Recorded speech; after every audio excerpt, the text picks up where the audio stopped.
Antes de falarmos do texto, gostaria de lembrar, irmãos, que essa semana, por incrível que pareça, já é a última semana do mês de junho. Estamos encerrando o nosso primeiro semestre e lembrar a todos que é semana de oração na igreja, segunda a sexta-feira. Querido irmão, a gente sabe que tem muita gente que estuda, trabalha, escala fora, mas dentro do possível vamos participar, irmão. Sexta-feira estaremos encerrando com a vigília para toda a igreja. Então participe, irmãos, desse tempo de oração aqui na igreja, tá bom? Vamos abrir então, irmãos, Apocalipse capítulo 2, de 1 a 7. Amém, queridos?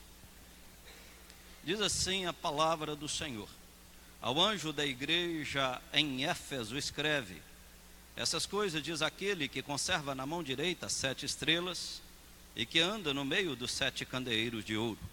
Conheço as tuas obras, assim o teu labor como a tua perseverança, e que não pode suportar homens maus, e que puseste à prova os que a si mesmos se declaram apóstolos e não são, e os achastes mentirosos. Tens perseverança e suportaste provas por causa do meu nome, e não te deixastes esmorecer. Tenho, porém, contra ti que abandonaste o teu primeiro amor. Lembra-te, pois, de onde caíste, arrepende-te e volta à prática das primeiras obras, e se não, venho a ti e moverei do seu lugar o teu candeeiro, caso não te arrependas. Tens, contudo, a teu favor que odeias as obras dos nicolaítas, as quais eu também odeio. Quem tem ouvidos ouça o que o Espírito diz às igrejas. Ao vencedor dar-lhe-ei que se alimente da árvore da vida, que se encontra no paraíso de Deus. Mais uma vez, abaixe sua cabeça, ore, peça ao Senhor para estar falando ao seu coração, ministrando ou continuando a ministrar sobre a sua vida, clareando, iluminando a sua mente, querido, em nome de Jesus. Ore nesse momento, coloque-se na presença do nosso Senhor.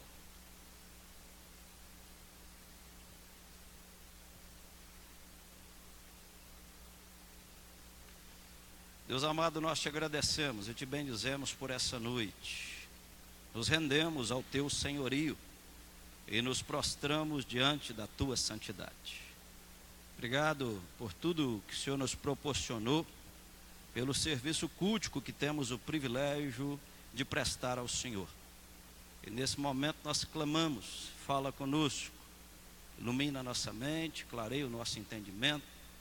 Que o Espírito Santo, que a tudo perscruta e permeia, possa continuar presente nesse lugar, falando ao coração da tua igreja. Ó noivo, fala a tua noiva. Clamamos em nome de Jesus. Amém. Irmãos, a carta de Jesus à igreja de Éfeso é uma carta de Jesus também à nossa igreja. Eu queria nessa noite ser apenas o portador dessa carta. Me veja como portador de uma carta de um noivo para a sua noiva. Essa mensagem é a mensagem de Cristo. Éfeso era a maior e mais rica e mais importante cidade da Ásia Menor. Era o centro de culto a Diana, cujo templo jônico era uma das 7 maravilhas do mundo antigo. Éfeso era uma cidade mística, cheia de superstição, e também um dos centros ao culto ao imperador. Não apenas imperava naquela cidade ali o misticismo, cheio de idolatria, mas também a perseguição àqueles que buscavam ser fiéis a Deus. Também prevalecia na cidade a imoralidade. Naquela cidade, como hoje, o diabo usou 2 táticas prediletas que ele gosta de usar. Primeiro, a perseguição ou sedução, e a oposição e o ecumenismo. Parece que Jesus está falando hoje. A palavra de Deus, ela é presente, ela é contemporânea. As 2 principais táticas ali em Éfeso era perseguição ou sedução, oposição ou ecumenismo. Abrindo um parêntese, de vez em quando um tal de pastor Zezão fala sobre ecumenismo, eles ainda mandam conversas e recados atravessados para ele. E eu te digo, meu querido irmão, como membro dessa igreja, o dia que te procurarem, não seja meu advogado, pode pedir para me procurar e me provar que eu estou errado contra o ecumenismo. Fechei as minhas aspas. Paulo visitou a cidade de Éfeso no final da sua segunda viagem missionária, por volta de 52 depois de Cristo. Em sua terceira viagem, ele passou ali 3 anos. Já pensou isso, irmãos? Uma igreja que tem o privilégio de ter Paulo como orador principal durante 3 anos. Ela também, ali nesse tempo, houve alguns sinais de avivamento. Em primeiro lugar, as pessoas que ouviram o evangelho viam e eles mesmos denunciavam e rompiam totalmente com o pecado. Segundo, as pessoas que se convertiam, eles rompiam com o ocultismo, queimando seus livros mágicos. Em terceiro, o evangelho espalhou-se dali por toda a Ásia Menor. Éfeso tornou-se um quartel general missionário de Paulo. Foi dali de Éfeso que o evangelho chegou às outras cidades da Ásia. Durante a sua primeira prisão em Roma, o apóstolo Paulo escreveu a carta aos Efésios, agradecendo a Deus pelo profundo amor que havia naquela igreja. Depois, acompanhe comigo, quem foi em primeiro lugar, irmãos? Paulo. Depois quem? Timóteo. Timóteo é enviado para ser pastor da igreja. E mais tarde, quem foi? O apóstolo João. O apóstolo João pastoreou a igreja de Éfeso. Querido, não foi por falta de pastor que essa igreja declinou. Não foi por falta de pastor que essa igreja abandonou o seu primeiro amor. Olha o currículo dessa igreja. Quem já passou por essa igreja, você ouve, ó, quem passou por lá, primeiro foi um tal de apóstolo Paulo. Depois foi um tal de Timóteo, um jovem. E terceiro foi quem? Foi apenas o apóstolo João que ouviu os batimentos cardíacos do Senhor Jesus. Depois de 40 anos que a igreja fora fundada, na segunda geração agora dos crentes, Jesus envia uma carta a essa igreja, mostrando que ela permanecia fiel na doutrina, mas havia se esfriado no seu amor. E nessa noite, irmãos, eu gostaria de falar para os irmãos sobre Éfeso, uma mensagem do noivo para a sua noiva. Em primeiro lugar, o noivo se apresenta à sua noiva para lhe dar segurança. Olha o versículo 1, vamos ler juntos. Ao anjo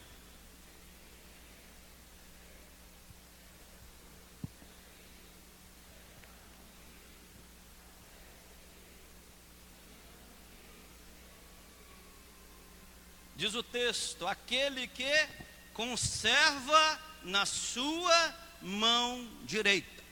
O noivo se apresenta à sua noiva para lhe dar segurança. Jesus se apresenta como aquele que está presente e em ação no meio da sua igreja. A presença manifesta de Cristo vivo no meio da igreja é a sua maior necessidade. Temos falado sobre a presença manifesta de Cristo, e essa presença é a grande, a maior necessidade da igreja. Em nossa teologia, nós perdemos o impacto dessa verdade, da presença real de Cristo entre nós. Temos a ideia de Cristo no céu, reinando no trono ao lado do Pai, mas nós não temos a visão clara que Ele está nessa noite no meio da igreja. Amém, querido? Ele está nessa noite no meio da sua igreja.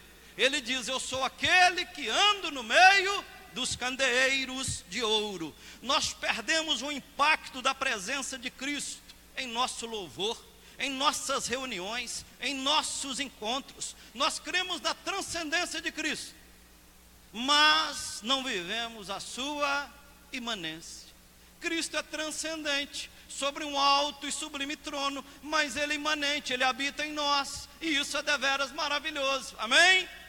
Nós perdemos o senso da glória do Cristo presente em nós. 1 Coríntios capítulo 12, verso 13, fala que o dia que você entrega a sua vida para Jesus, você é batizado com o Espírito Santo, e o Espírito Santo habita em você, e o Espírito Santo, da pessoa da Trindade habitando em você, é Cristo habitando em você. O noivo não só está presente, ele está também segurando a sua igreja em suas onipotentes mãos. Amém, querido? Vou repetir, ele não só está presente, mas ele está segurando a sua igreja. Nós temos um verbo aqui que nós entendemos um pouco mais. O verbo aqui é kratem. O texto fala que ele conserva na mão direita as 7 estrelas e que anda no meio da igreja. A palavra aqui conservar é diferente do capítulo 1, versículo 16. No capítulo 1, 16, ele fala que tinha na mão. Agora fala que ele conserva. Conservar significa segurar com firmeza, ter totalmente dentro das mãos. Ninguém pode arrancar-nos das mãos de Jesus. Amém? Isso é maravilhoso. Nada pode nos separar do amor de Deus que está em Cristo Jesus. O noivo está também sondando a sua igreja. Ele nos conhece, ele sonda os nossos corações, ele anda no meio da igreja para encorajar, para repreender e chamar ao arrependimento. Éfeso, uma mensagem do noivo à sua noiva. Em segundo lugar, irmãos, o noivo elogia a sua noiva pelas suas virtudes.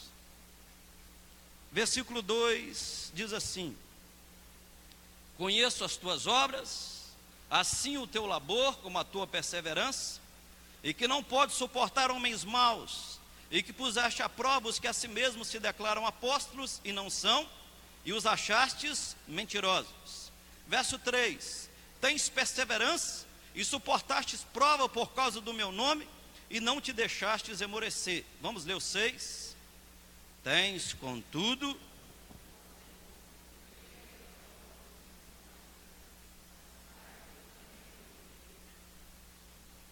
irmãos, o noivo elogia a sua noiva pelas suas virtudes.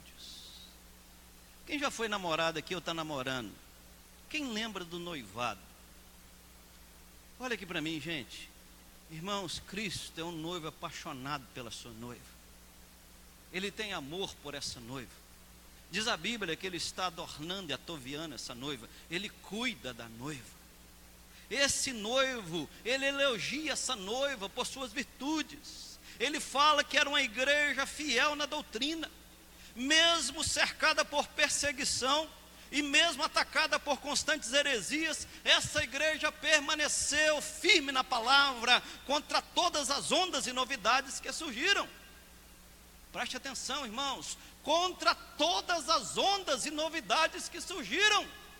Pastor, essa carta foi escrita 2020 anos atrás aproximadamente, mas ela é extremamente atual.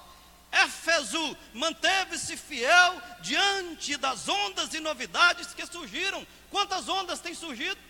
Quantas novidades têm surgido em relação à igreja? Hoje em dia, irmãos, não é semanalmente, é diariamente.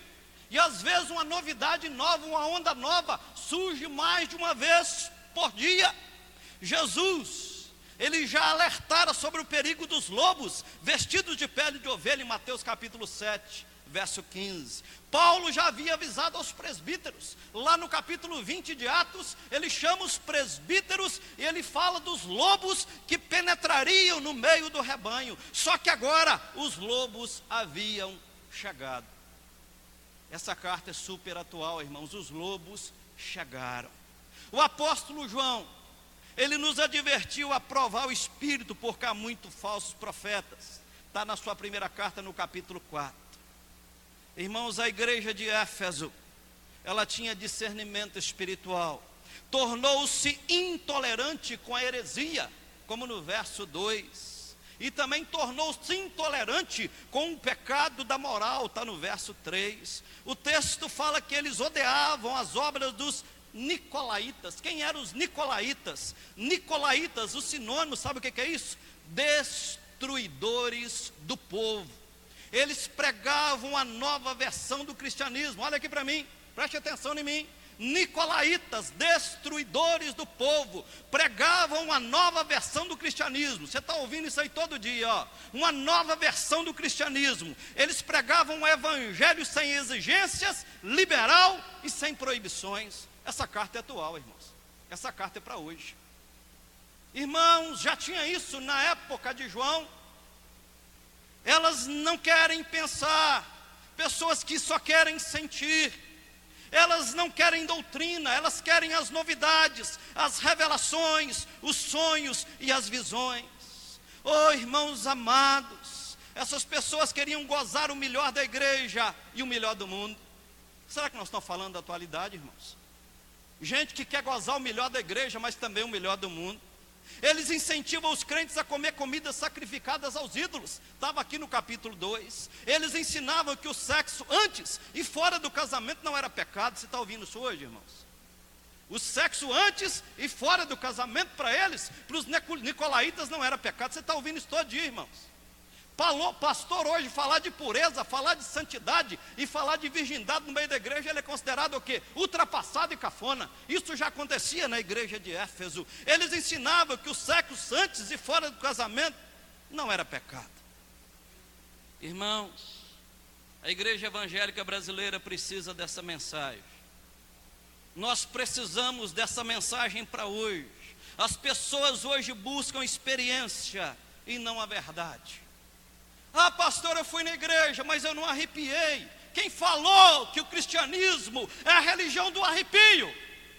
Pastor, eu fui lá, mas eu não senti aquele frio no final da coluna. Quem falou que o cristianismo é a religião do frio no final da coluna?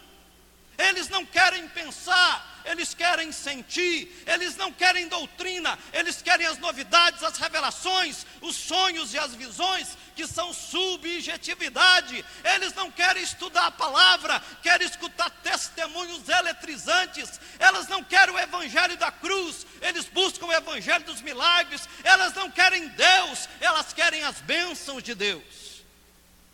Esse movimento que nós temos hoje, irmãos. Certa feita eu estava em Teoflotone, pastoreando uma segunda igreja presbiteriana Teoflotone. E como bom curioso que sempre fui, eu passei na porta de uma Universal. E eu gosto até de sentar lá de vez em quando. Não se assuste quando você me vê sentado lá dentro. Não, pastor, não converteu. Ele está sentado lá apenas, tá bom, querido? Ele não está lá. E eu me lembro, irmãos, que aquela tarde era a tarde da bênção. Era a tarde da rosa ungida e do perfume ungido. E me chamou muita atenção naquela tarde que eu encontrei uma pessoa, e olha a incoerência, querendo a bênção de Deus e não Deus da bênção. Ele estava na mão dele um saquinho de chup-chup cheiroso, que era para levar o perfume para casa, e estava levando uma rosa ungida, e na mesma mão ele estava levando um cigarro. Você está entendendo o evangelho que nós estamos vivendo, irmãos? Esse é o evangelho que nós estamos vivendo. Um evangelho sem cruz, um evangelho sem separação, um evangelho sem santidade. Irmãos, estamos vivendo a época da paganização da igreja. A igreja está se tornando pagã. Cada culto tem um tom doutrinário. A maioria das igrejas pergunta: qual a doutrina de vocês? Não sei. Eles zombam muito quando nós falamos que somos calvinistas, mas a maioria não sabe nem qual a doutrina que ele tem. Na verdade, é um emaranhado, uma mistura tremenda. O arminiano não sabe que ele é arminiano, você sabia disso? Quando você fala por um arminiano que ele é arminiano, que ele segue a doutrina arminiana, ele não sabe que é arminianismo. O presbiteriano sabe muito mais sobre arminianismo do que o próprio arminiano. Queridos irmãos, a igreja não tem mais uma linha teológica. O que determina não é mais a palavra, mas o gosto da freguesia. Você viu um vídeo que foi colocado hoje na igreja aí para um monte de gente? Quem viu, levanta a mão. O sermão já estava pronto antes do vídeo. Tá bom, Vinição? O sermão já estava pronto antes do vídeo, irmãos. É Deus confirmando. Fala, que hoje tem de ser falado. A igreja está pregando um evangelho que dá o quê? Ibope. Da ibope, nós pregamos. A igreja oferece o que o povo quer ouvir. Lembra Paulo, escrevendo a Timóteo, que chegaria um tempo que a mensagem fazeria o quê? Cócegas no ouvido. Irmãos amados, a igreja está pregando outro evangelho, o evangelho do descarrego, da quebra de maldições mesmo para os salvos, da prosperidade material e não da santificação. Irmãos, qual que é mais fácil? Falar que é culpa do diabo ou falar que você tem que se arrepender e se santificar? Irmãos, tudo é culpa do diabo, o capeta é culpado de tudo. O adultério, a culpa é do diabo. O roubo é culpa do diabo. O sujeito não presta, não vale nada, é o diabo.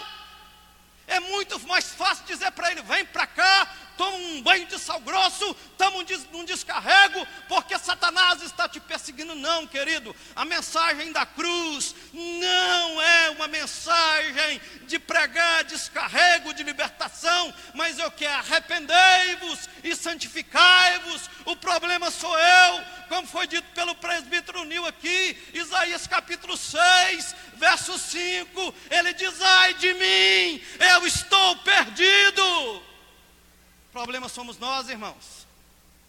Terça-feira próxima passada nós pregamos aqui um coração sedento por um avivamento pessoal, e Davi fala assim: cria em mim, ó Deus, um coração puro e renova dentro em mim um espírito inabalável. Davi entendeu que o problema era ele. Falei aqui na terça-feira, irmãos, que nós continuamos com aquela síndrome lá do Éden. Lá no Éden, em primeiro lugar, foi a mulher que tu me deste. Quando procurou a mulher, foi a serpente. Transferência de responsabilidade. Um dia eu fui procurar um irmão, e não é um só, várias vezes. Fui procurar um irmão muito querido, que eu fui testemunho de casamento dele. E a esposa me ligou, eu estava em Belo Horizonte: ô Zezão, está acontecendo isso. Esse rapaz era policial. Não tem nada contra policial, que eu tenho um monte aí. E eu chamei esse rapaz para conversar, rapaz. Você que é policial, né? Ele tirou a arma e pôs do lado assim. Eu falei: esse miserável deve estar achando que eu estou com medo, esse vagabundo. Esse vagabundo está achando que eu estou com medo dele. Pôs a arma do lado, espalhou aquele monte de coisa assim. E eu conversando carinhosamente com esse menino que eu vi ele crescer, falei: rapaz, sua esposa está ali, rapaz, mãe da sua filha. Sua menina está crescendo, é uma moça, está na puberdade. Aí esse rapaz falou comigo: não, Zezão, você sabe que tudo é a vontade de Deus. Eu falei: o que é? Rapaz, eu falei: você deixa de ser vagabundo, rapaz. A vontade de Deus está revelada na palavra. Onde Deus na palavra revelou, o que Deus revelou para você é ser santo, é ser separado e é ser marido apenas da sua mulher. Deixa de ser vagabundo com arma e tudo. Irmãos, tudo hoje é culpa de Deus, transferência de responsabilidade. Se porventura cai no adultério, é porque essa foi. Não, a vontade de Deus é para você se manter puro, te manter santo, marido de uma só mulher, mulher de uma só marido, e pronto, acabou. O sujeito está roubando hoje, porque foi a vontade de Deus. Não, a vontade de Deus é revelada na palavra. A vontade de Deus é que sejamos santos. A vontade de Deus é que sejamos puros, que sejamos maridos de uma só mulher, que sejamos fiéis ao nosso cônjuge. Ai de mim, porque eu estou perdido. Irmão, só que essa mensagem hoje ela não dá ibope, irmãos. A mensagem que dá ibope é falar que você é menino dos olhos de Deus. A mensagem que dá ibope, ela faz coceira no ouvido. É a mensagem da prosperidade, é a mensagem da autoajuda. É você tirou Deus do centro e colocou o homem. Sem Deus nada nós podemos fazer. Irmãos, a igreja está perdendo a capacidade de refletir. Os crentes hoje não são como os bereanos, nem como os crentes de Éfeso, fiéis à doutrina. Olha para mim, irmãos. Me aguenta mais uma meia hora só. Irmãos, tem hora que eu paro diante de alguma coisa na televisão, eu falo: isso não é uma questão de Bíblia não, irmão, isso é uma questão de inteligência. Na hora que eu vejo um Agenor Duque na televisão, montado numa mulherzinha desse tamanho, eu falo: qual ignorante que acredita numa lorota dessa? Quando eu vejo alguém, irmãos, na televisão, fazendo uma arte, fazendo uma peça, fazendo um engodo do diabo. Falei, não é que vamos deixar a questão do cristianismo de lado, é só passar pelo crivo da inteligência e perceber, querido, que aquilo não tem nada a ver com Deus. Irmãos, hoje existe uma preguiça de pensar. Estamos vendo uma geração de crentes analfabetos da Bíblia, crentes ingênuos espiritualmente. Oséias capítulo 4, verso 6, o meu povo está sendo destruído por falta de quê? De conhecimento. Jesus diz, errais por não conhecer a Escritura e o poder de Deus. Irmãos, há uma preguiça mental doentia. As pessoas não leem mais Bíblia. Qualquer porcaria que aparece é engolido. Qualquer vento que aparece, qualquer onda que vem, engolido por falta de conhecimento. O que rege o cristianismo é a palavra, tudo é pelo poder da palavra, tudo é feito pela palavra, tudo é constituído pela palavra, tudo é decretado pela palavra, tudo é ordenado pela palavra. Os crentes engolem tudo aquilo que lhes é oferecido em nome de Deus, porque não estudam o que? A palavra. Crentes que já deveriam ser mestres, mas ainda estão como crianças agitadas, de um lado por outro. Correm atrás de uma novidade, cada dia tem uma novidade. Você já viu que toda semana tem uma novidade? Toda semana, irmãos. É a sapatilha ungida, é o óleo ungido, é a fronha ungida, é a toalha ungida, é o azeite que veio lá do Jordão, é a água que veio do Jordão. Irmãos, deixa de ser burro. Como vai trazer tanta água do Jordão? Como vai trazer tanta água do Jordão? Deixa de ser ignorante. O azeite que foi ungido, meu querido, deixa de ser ignorante. Como é que vai trazer milhares de litros de azeite ungido? Isso não passa na alfândega não, querido. É só pensar. Como diz Augusto Nicodemos, crer também é pensar. Eu fico muito triste, irmãos, quando eu vejo pessoas da linha reformada vivendo esse engodo, bebendo esse lixo, comendo nesse coxo. Irmãos, temos um crescimento numérico, mas cheio de preocupações.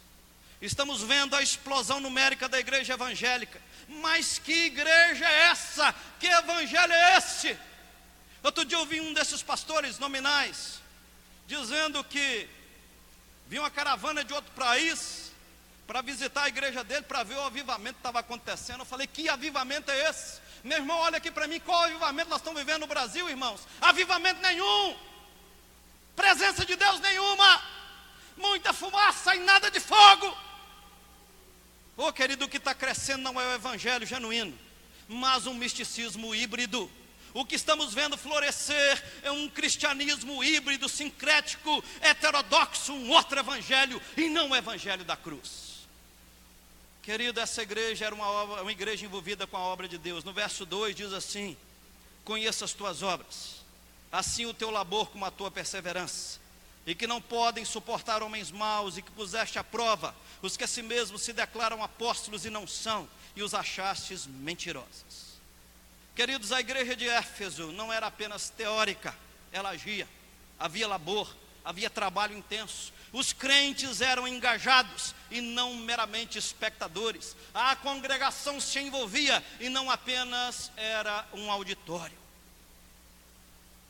Irmãos, Jesus pode dizer o mesmo a nosso respeito hoje.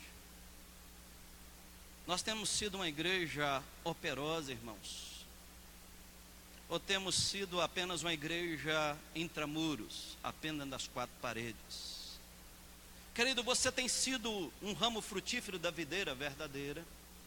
Você tem sido um membro dinâmico do corpo de Cristo? Também, querido, era uma igreja perseverante nas tribulações. O verso 3 fala assim, e tens perseverança e suportaste provas por causa do meu nome e não te deixastes esmorecer. Ser crente em Éfeso não era ser popular. Lá ficavam os maiores centros do culto ao imperador. Muitos crentes estavam sendo perseguidos e até mortos por não se dobrarem diante de César. Outros estavam sendo perseguidos por não adorar a grande Diana dos Efésios. Outros estavam sendo seduzidos a cair nos falsos ensinos dos falsos apóstolos. Mas os crentes estavam prontos a enfrentar todas as provas por nome de Jesus. Irmãos, permaneceremos fiéis quando somos perseguidos e provados e seduzidos. Hoje muitos crentes querem a coroa sem a cruz, querem a riqueza sem o trabalho, querem a salvação sem a conversão, querem as bênçãos de Deus sem o Deus das bênçãos.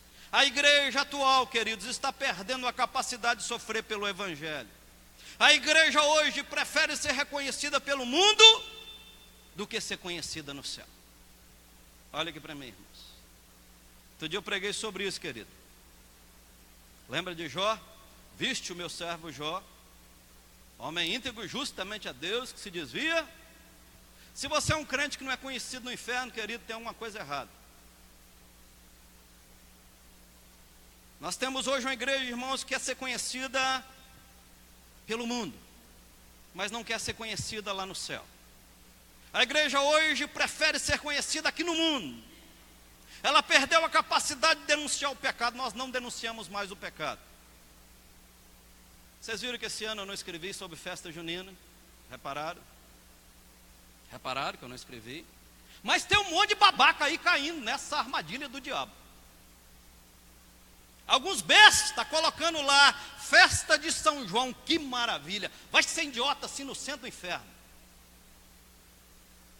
Ah, pastor, mas é apenas uma festa de São João. Ah, pastor, é apenas uma festa de São Pedro, Santo Antônio. Isso é culto a demônios. Isso é culto a demônios. A Bíblia nos fala: eu não quero que vocês sentem na mesa do Senhor e na mesa dos demônios. Irmãos, tem 7 anos que eu estou aqui, eu escrevo sobre isso. É só você parar um pouquinho, que vai lá o diabo e pega um bobo desapercebido, ou quer se fazer de bobo. Irmão querido, nós não podemos comer comida sacrificada a demônios.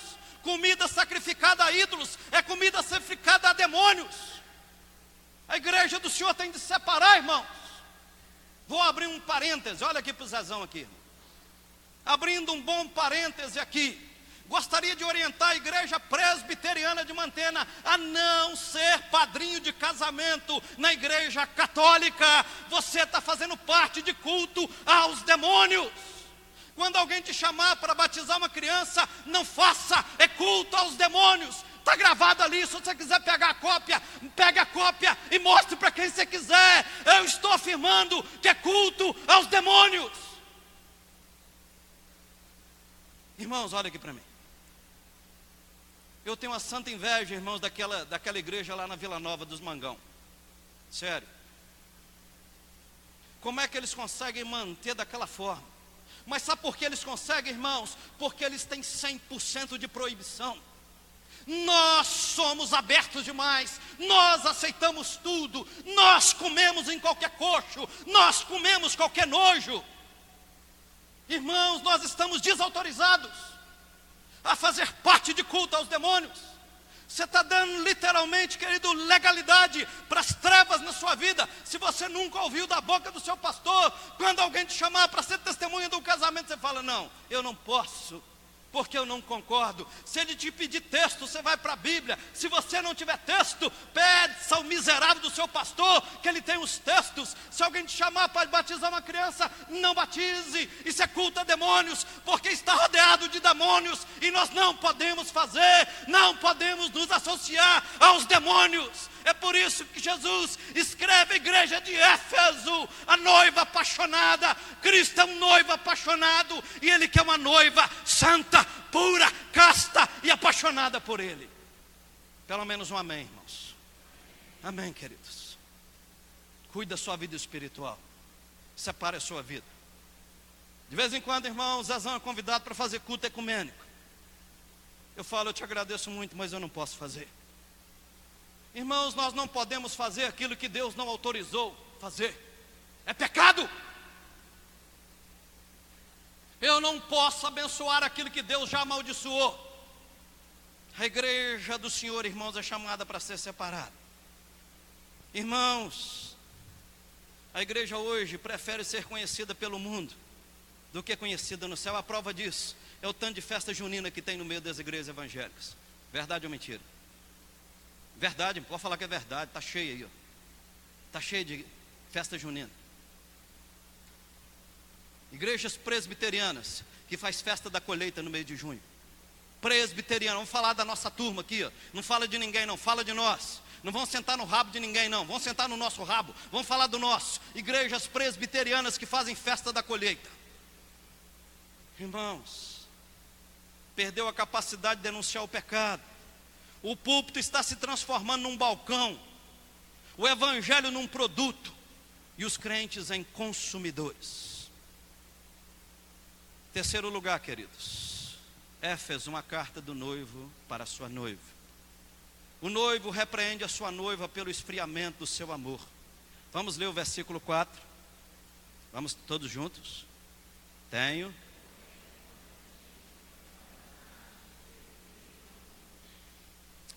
O noivo repreende a sua noiva pelo esfriamento do seu amor. Irmãos, nós abandonamos o nosso primeiro amor quando substituímos o amor a Jesus pela ortodoxia e pelo trabalho. A luta pela ortodoxia, o intenso trabalho e as perseguições levaram a igreja de Éfeso à aridez. Uma esposa, ela pode ser fiel ao seu marido sem amá-lo com toda a sua devoção. Você já viu uma frase de algumas mulheres antigas que diz assim: comeu a carne tem de roer o osso? Já viu? Eu já. Já viu aquela frase assim? Você comeu a carne, agora você tem de roer o osso? Querida, essa mulher, ela está sendo fiel ao marido, mas ela não ama mais. E nós temos que tomar cuidado com isso, irmãos. Ela pode cumprir todos os seus deveres, mas não motivada por um profundo amor. A igreja é a noiva de Cristo. Cristo se deleita com a noiva, Ele se alegra na noiva, Ele mesmo está preparando a sua noiva para o grande banquete de núpcias. A noiva de Cristo abandonou o seu primeiro amor. Qual que é a marca do discípulo? João 13, 34 e 35. Nisto serão todos conhecidos, se amar. A marca nossa é João 13, 35. A marca do cristão é o amor. Sem amor, nosso conhecimento, nossos dons, a nossa própria ortodoxia não tem nenhum valor. Jesus está mais interessado em nós do que no nosso trabalho. Olha para mim, querido. Jesus está mais interessado em você do que no seu trabalho. Ele está muito mais interessado na minha intimidade comigo do que na pregação que eu faço para Ele. Ele está muito mais interessado em você, na intimidade contigo, do que no serviço cultico de cantar, de prestar, de tocar que você pode dar para Ele. Irmãos queridos, odiar o erro e o mal não é o mesmo que amar Cristo. O trabalho de Deus não pode tomar lugar de Deus na nossa vida. Deus está mais interessado em relacionamento com Ele do que no trabalho para Ele. Deus te chamou para um relacionamento íntimo com Ele. Abandonamos o nosso primeiro amor quando o nosso amor por Jesus é substituído pelo nosso zelo religioso. Defendemos nossa teologia, defendemos nossa fé, defendemos nossas convicções, estamos prontos a sofrer e morrer por essas convicções, mas nós não nos deleitamos mais em Deus. Nós nos esforçamos e afeiçoamos mais a Jesus, já não sentimos mais saudades de estar com Ele. Os fariseus eram assim, irmãos. Os fariseus eram extremamente zelosos, ortodoxos, observavam com rigor todos os ritos, mas o coração estava seco como um deserto. O amor esfria quando o nosso conhecimento teológico não nos move a nos afeiçoarmos mais a Deus. Outro dia eu fui falar para pastores, irmãos, no nosso presbitério. E nós temos que tomar muito cuidado com isso, irmãos. Falar para pastor é o negócio mais difícil do mundo. Você vai falar para pastor, você lê o texto por ele, Apocalipse capítulo 2, de 1 a 7. Ele fala assim: eu ia dividir de outra maneira. Eu não daria esse tema. Eu daria outra estrutura. E eu disse para ele: aí nós deixamos de ser abençoados por Deus. Irmãos queridos, conhecemos muito a Deus, mas não desejamos ter comunhão com Ele. Falamos que Ele é todo poderoso, como Jonas, mas o desafiamos com nossa rebeldia. Falamos que Ele é amável, mas nós não temos prazer em falar com Ele em oração. Querido, não há nada mais perigoso do que uma ortodoxia morta. Externamente está tudo bem, mas a motivação é errada. A máquina funciona, mas não é Cristo quem está no centro. Apocalipse 3:20. Eis que estou à porta e bato. Se alguém ouvir a minha voz, abrir a porta, entrarei, cearei com ele e ele comigo. Essa palavra foi para o ímpio ou para a igreja? Para a igreja. O amor é a estrutura maior do que o amor de Jesus. Nós não podemos amar a estrutura mais do que Jesus. Crentes fiéis, mas sem amor. Crentes ortodoxos, mas seco como um poste. Crentes que conhecem a Bíblia, mas perderam o encanto com Jesus. Crentes que sabem teologia, mas a verdade já não mais os comove. Crentes que morrem em defesa da fé e atacam a heresia como escorpiões lá no deserto, mas não amam mais o Senhor do que a mesma devoção. Irmãos, tem gente que ama demais a igreja presbiteriana, e amém por isso. Ele bate no peito e diz: nós somos da teologia reformada, nós somos calvinistas. Ele bate no peito, ele ama muito mais a estrutura da igreja do que o próprio Senhor Jesus. Outro dia eu participei de uma reunião do presbitério. Saí daqui de manhã, irmão, cedinho, dia de sábado. Podia levantar mais tarde um pouquinho, mas peguei o carro, um frio de matar, varei lá em Valadares. Reunião da executiva do presbitério. A ênfase da reunião, um presbítero veio nos visitar. E a discussão da igreja, uma igreja presbiteriana, ortodoxa, reformada, calvinista, e o problema da igreja, irmãos, era a bateria e a palma. Eu falei, não. Eu não acredito num negócio desse. Falei, irmãos, eu vou sair da minha casa sábado, cansado, trabalhei segunda, terça, quarta, quinta e sexta, para ouvir que vocês estão tendo dificuldade com bateria e palmas. Tanta gente morrendo, indo para o inferno, tanta gente passando fome, tanta gente precisando de ajuda, e gente ainda que diz que é defensor fiel da sua doutrina, brigando por causa de quê? De bateria e de palmas no meio da igreja. Você sabe que tem gente que vem na nossa igreja e não volta porque nós batemos palma para Jesus? Sabia disso? Tem. Sabia disso? Sabia? Tem. Eu já ouvi isso, irmãos. Alguém já me procurou, alguém dizendo, não, aquele pastor pode ser tudo, menos pastor presbiteriano. Queridos, o que importa é o que está sendo pregado no púlpito, com reverência, com graça, com conhecimento. As pessoas estão morrendo por causa da ortodoxia morta, mas não tem experiência com o Espírito Santo, não conhece a Deus, não tem intimidade com Deus.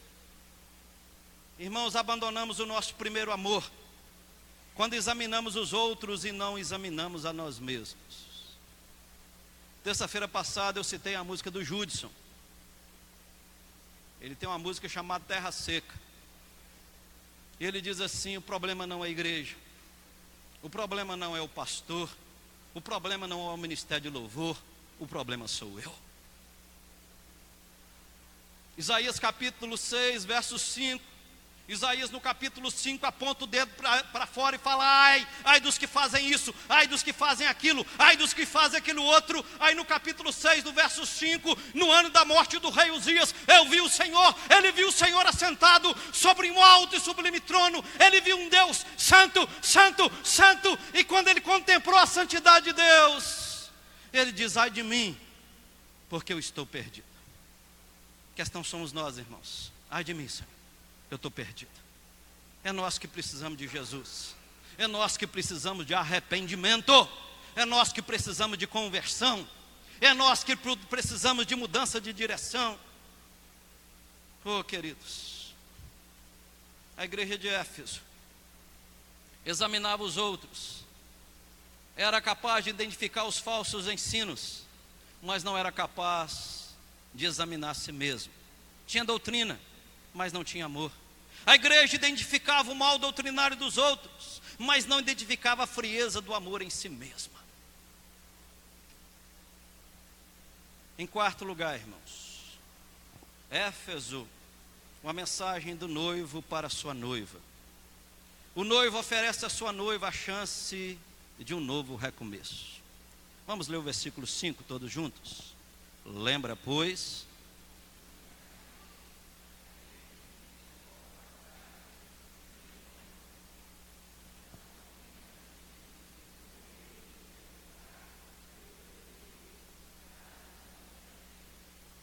verso 7 diz: quem tem ouvidos, ouça e que o Espírito diz às igrejas. Ao vencedor, dar-lhe-ei que se alimente da árvore da vida que se encontra no paraíso de Deus. Fico olhando, irmãos, a misericórdia do Senhor Jesus. Ele sempre nos chama à presença dele. Louvado seja Deus, irmãos, que Ele não desiste de nós. Ele continua falando ao coração da igreja. O noivo oferece à sua noiva a chance de um novo recomeço. Ele diz assim: lembra-te, pois, de onde caíste. O passado precisa novamente tornar-se um presente vivo. Não basta crer e não basta saber que é preciso arrepender-se. Nós precisamos perguntar assim: para onde nós precisamos retornar? O verso 5 fala: lembra, pois, de onde caíste, arrepende e volta à prática das primeiras obras. A igreja não está chamada a relembrar o seu pecado. Não está sendo dito: lembra em que situação caíste, mas de onde caíste. Querido, quando fala assim, de onde caístes, nós lembramos de quê, irmão? Da doutrina da queda. Lá no Éden, o homem caiu de onde, irmãos? A doutrina da queda fundamentalmente é o que, irmãos? Caiu de um relacionamento íntimo com Deus.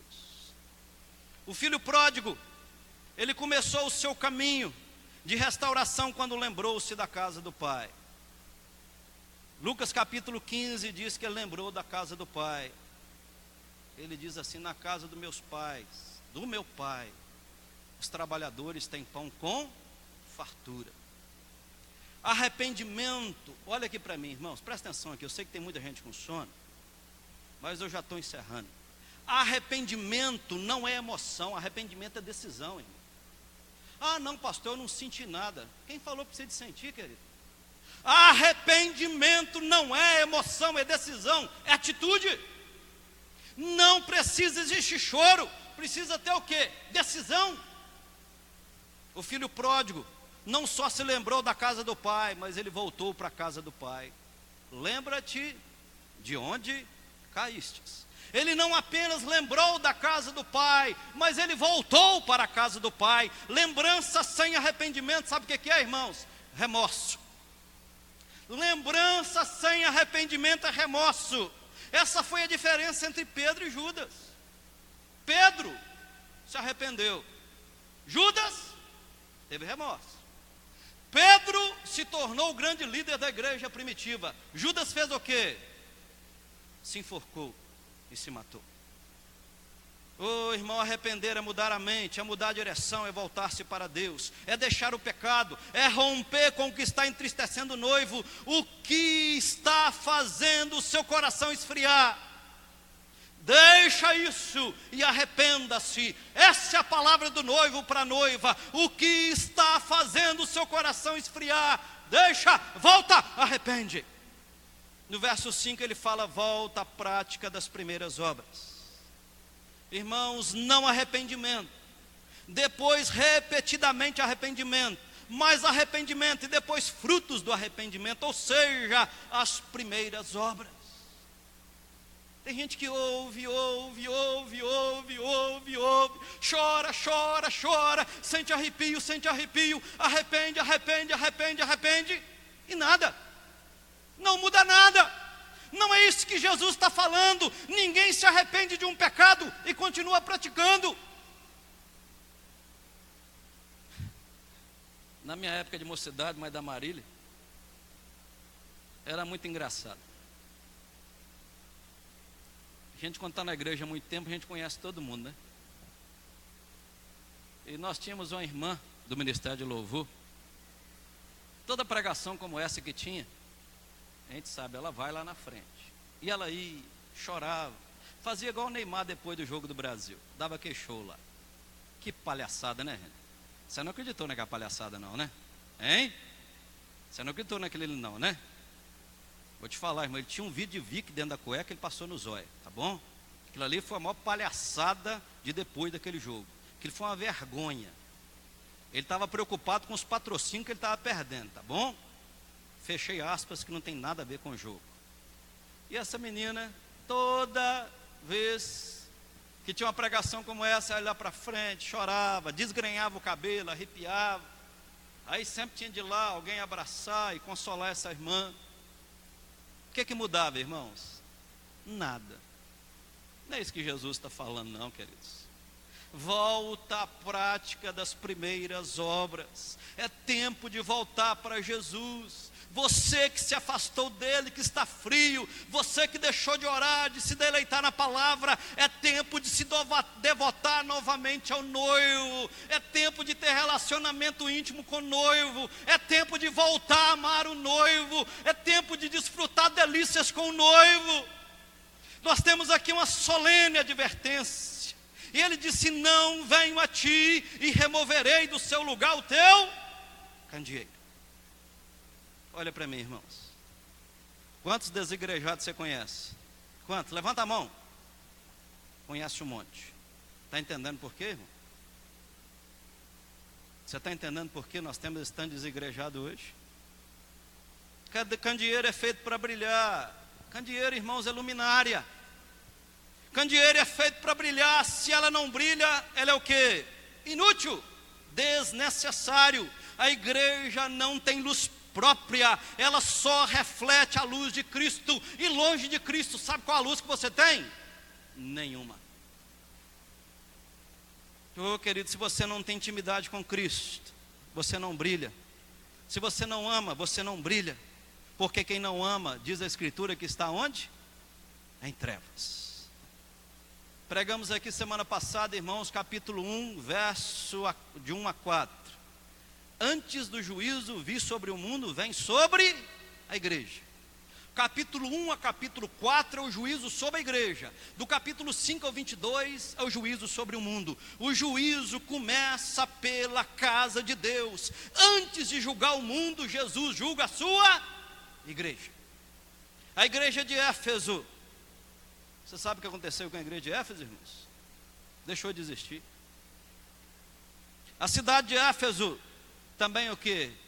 Deixou de existir. Querido, Jesus não brinca. Aleluia. Ele diz: lembra-te, pois, de onde caíste, arrepende-te e volta à prática das primeiras obras. Senão, venho a ti e removerei do seu lugar o teu candeeiro, caso não te arrependas. Irmãos, há muitas igrejas também que estão sendo removidas do seu lugar. Os templos estão sendo transformados em quê? Museus. Muitos templos estão sendo transformados em casa de show. Querido, onde é o berço dos avivamentos? Europa Central, certo? Berço do avivamento, irmãos, é Escócia, Inglaterra, Holanda, País de Gales, Irlanda. Nós somos frutos de avivamento na Escócia. Como era o nome do cara? John Knox. Irmãos, abrindo um parêntese, fundador da igreja presbiteriana não foi Calvino, viu, gente? Pelo amor de Deus, foi John Knox.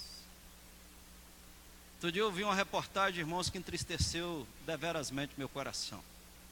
Se você quiser pesquisar sobre isso, é bom ser como a igreja de Bereia. Na Inglaterra hoje, irmãos, tem um grande problema na Inglaterra. Foi criado um ministério na Inglaterra, irmãos, sabe para quê? Só para definir o que vão fazer com aquelas igrejas lindas, monumentos. Sabe por quê, irmãos? Porque sabia que na igreja, na Escócia, na Inglaterra e na Irlanda, a igreja lá é estatal? Sabia disso? Se você não sabe, fica sabendo. São estatais. pertence ao governo. Na Escócia, o pastorado lá é estatal. Fechei as aspas. Irmãos, um ministério foi criado na Inglaterra só para saber o que vai fazer com as igrejas. São igrejas com 4, 5 mil lugares, lindas, construções lindas. Um ministério foi criado, uma pasta na Inglaterra, só para saber o que vai fazer, porque na verdade as igrejas hoje tornaram-se o quê? Um problema. Irmãos amados, nossas igrejas estão virando museu, irmãos. Aí eu fiquei mais triste ainda quando eu ouvi falar que algumas estão virando circo. Que ponto que nós chegamos, irmão? Algumas estão virando circo, outras estão virando casa de show. Tenho contra ti que abandonaste o teu primeiro amor. Lembra, pois, de onde caíste, arrepende-se, senão venho contra ti e moverei do teu lugar o seu candeeiro. Querido, uma igreja onde não tem Jesus, ela está fadada a fechar. Nós temos igrejas, irmãos, presbiterianas, de 500, 600 lugares, que hoje tem 30 membros. Será quem falhou, irmão? Será que Deus falhou? Será que Deus falha? Você acha que Deus falha, Onésio? Não. Deus não falha, irmãos. Ele é Senhor. Ele é o mesmo ontem, hoje e para todo sempre. Igrejas com galerias de 400 lugares, você vai olhar a frequência, 30, 40 presentes. Sabe por quê, irmãos? Porque zelaram demais pela ortodoxia, mas esqueceram de levar a igreja a amar o Senhor acima de suas forças, do seu conhecimento. Um dia eu passei com o Daniel na cidade aí e falei: Daniel, temos um grande problema pela frente. Igrejas presbiterianas lindas, monumentos, velhas, acabadas, descascadas, frequência baixa. Aí você pergunta por quê? Se não venho e moverei do teu lugar o teu candeeiro. É dessa forma, irmãos, o Senhor tira a utilidade dela. Ela não é mais luz do mundo, porque a igreja que não tem Jesus, ela não brilha, porque na verdade nós não temos luz própria, quem brilha aqui é Jesus, amém? A igreja que não tem Jesus, ela para de brilhar. Irmãos amados, uma carta do noivo para a sua noiva. Queridos, muitas igrejas estão sendo removidas, candeeiros estão se apagando. E para concluirmos, irmãos, eu te pergunto, o noivo falou com você hoje? Amém? Falou? Falou, igreja? Queridos, no meio da igreja há sempre remanescentes fiéis. Esses são os vencedores. Eles rejeitam comida sacrificada aos ídolos, oferecida pelos nicolaítas. A árvore da vida falada aqui é a vida eterna. A vida eterna é conhecer a Deus, e Deus é amor. O céu só é céu porque lá é a casa do Pai e porque Deus está lá. Entendeu por que o céu é céu? Lá nós vamos desfrutar desse amor pleno e abundante com o noivo. Apocalipse capítulo 21 em diante mostra o que, querido? O casamento do noivo com quem? Com a noiva. A nova Jerusalém. Irmãos, Jesus está hoje no nosso meio, andando entre nós. Amém? Capítulo 1 fala que os seus olhos são como chama. Eu só posso ver o seu exterior, querido. Vejo que sua roupa está vermelha, que você está barbudo. Vejo que o sujeito é feio, outro que é bonito. Vejo quem é magro, quem é gordo. Mas isso não importa para Jesus, querido. Ele olha o nosso interior. Olhos como chamas de fogo. Querido, eu pergunto para você, olha aqui para mim, só mais um pouquinho. O que ele está vendo quando ele olha para dentro de você? Que elogios ele faria para a nossa igreja hoje? Que exortações ele tem para mim? Que exortações ele tem para nós? Quem aqui já perdeu o encanto do primeiro amor, hein, irmãos? Muitos. Frieza, indiferença, apatia. Quem aqui precisa lembrar-se, arrepender-se e voltar ao Senhor? Irmãos, Jesus pergunta e fala assim: que mudanças nós precisamos de fazer, irmãos? Ouça o que o Espírito diz à igreja. Quando eu vejo uma carta como essa, irmãos, uma mensagem do noivo à sua noiva, eu fico pensando, queridos, esse noivo escrevendo para essa noiva. Só que esse noivo é apaixonado. Esse noivo, ele ama tanto essa noiva, que ele morreu por ela na cruz. Efésios capítulo 5 fala: maridos, amai vossas mulheres como Cristo amou a igreja e se entregou por ela. Esse noivo ama tanto, o desposamento é tanto que ele morreu por ela. E ele escreve uma carta, e ele escreve em lágrimas, sabe por quê? Porque ele sabe que muitas pessoas que fazem parte da noiva não amam mais. Queridos, Cristo anda no meio da sua igreja. E quem tem ouvidos, ouça o que o Espírito diz à igreja. Vamos cantar uma canção. Quero voltar ao primeiro amor. Deu para ensaiar ela? Deu.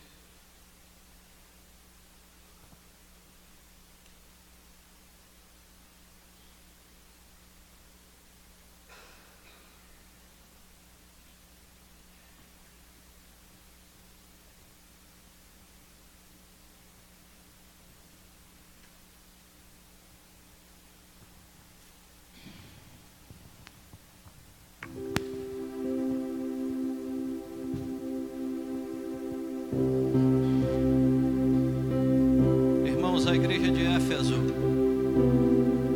conta essa história que essa igreja, ela era na beira de um grande rio, e os historiadores consideram que aconteceu uma grande enchente. Você sabia que nem os alicerces dessa igreja foram encontrados? Deus não é homem para mentir, querido. Ele, quando ele fala, ele cumpre. E o Senhor continua hoje nos chamando a voltar ao primeiro amor, a se arrepender, a encontrar-se com Ele novamente, em delícias de amor, ter intimidade com Ele. Esse é o desejo desse Cristo poderoso que é o noivo. Vamos adorar o Senhor. Quero voltar. Quero voltar ao início de tudo, encontrar-me contigo, Senhor. Quero rever meus conceitos, valores. Quero rever meus conceitos e valores. Eu quero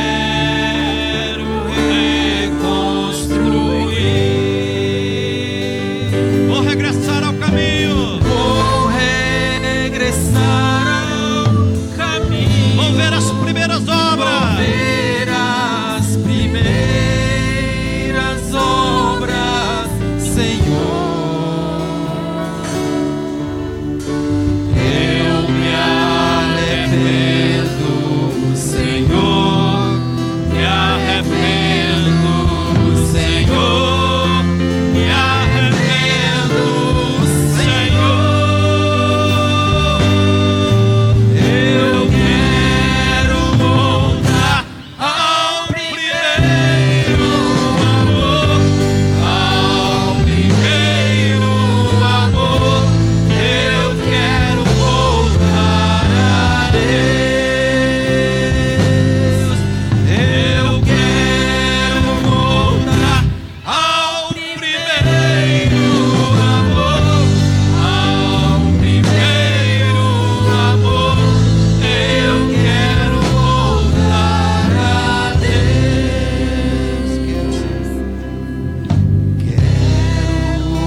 voltar, para se arrepender à prática das primeiras obras. O noivo escreveu para a noiva. Falou com você, meu irmão? Amém? Tem de rever algumas coisas aí, voltar à prática das primeiras obras. Irmãos, nós nos tornamos hoje tão insensíveis com a palavra, com a voz de Deus. E o Senhor Jesus já sabia e já sabe disso. E é por isso que ele diz: quem tem ouvidos, ouça o que o Espírito diz à igreja. Como eu disse, querido, não arrepender, não, arrepender e nunca mais praticar. Temos uma igreja hoje que insiste com os mesmos pecados, com as mesmas práticas.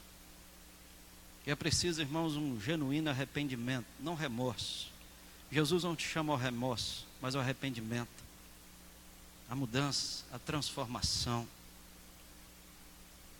Querido, quer voltar ao primeiro amor? Tem alguma coisa que precisa de voltar? Lembra daqueles tempos de outrora, da conversão, querido? Você pegava a Bíblia, você chorava.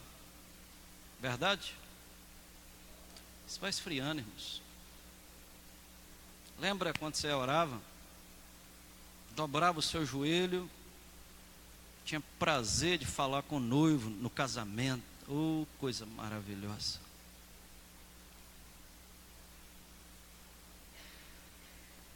E é por isso que ele fala: lembra-te, pois, de onde caíste.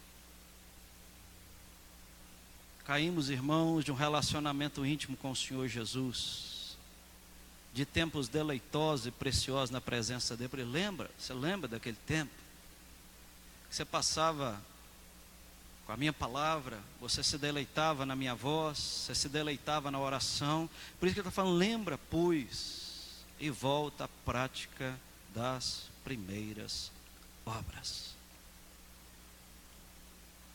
Eu gostaria de convidar alguém que quiser para vir aqui na frente para a gente orar juntos. Se o noivo falou com você, noiva, nessa noite, e precisa de alguma coisa para voltar à prática das primeiras obras, voltar ao primeiro amor, gostaria de convidar você a vir aqui na frente, em nome do Senhor Jesus.